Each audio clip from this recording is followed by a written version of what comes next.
Pictures. They help us learn about our history, what things look like, and what our relatives look like. It used to be a common practice to bring the film canister to get your pictures developed. I remember those days, but now, while most of us are taking pictures on our smartphones, there are extra steps we need to take to make sure that our precious memories are saved. NewsChannel Lions' Lauren St. Germain explains. The sound of saving memories, now replaced by... I only use my phone. I own a couple cameras, but I don't use anything but my phone. For Diana Henshaw, that's all thanks to convenience. She can easily take hundreds of pictures. Let me see that smile. Isn't that a boy?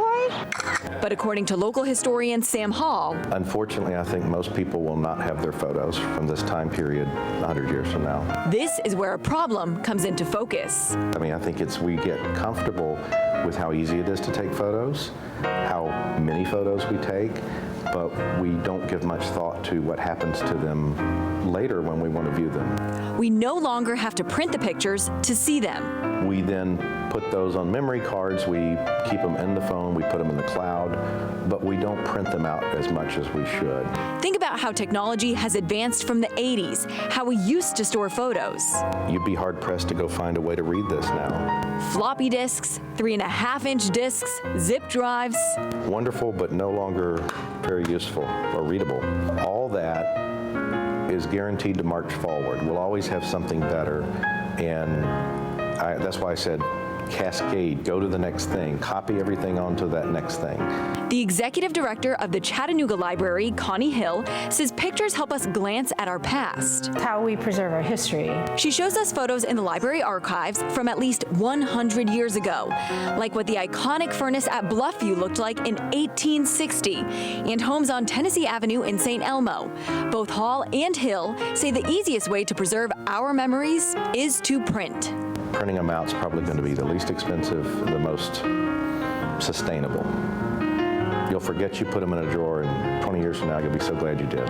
Think about those family vacations, or maybe pictures only loved ones should see. If you need it, if you really think you're going to need it future-wise, or you want it future-wise, print it. Printing photos is now as easy, if not easier, than actually taking those pictures. For example, a lot of places offer apps, like the one I'm using is a Kodak app, and all you have to do is press, and then you can select photos to print from your albums. Some places offer from Instagram or Facebook.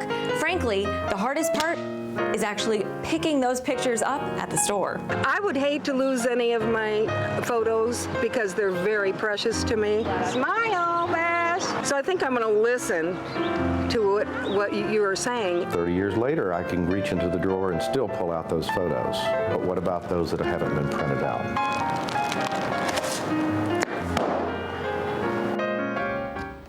Sam says the easiest, fastest, and most inexpensive thing to do is just print those pictures out. He suggests doing that first because then you have a hard, tangible copy, and if you're really committed, label them in a photo album. Latricia?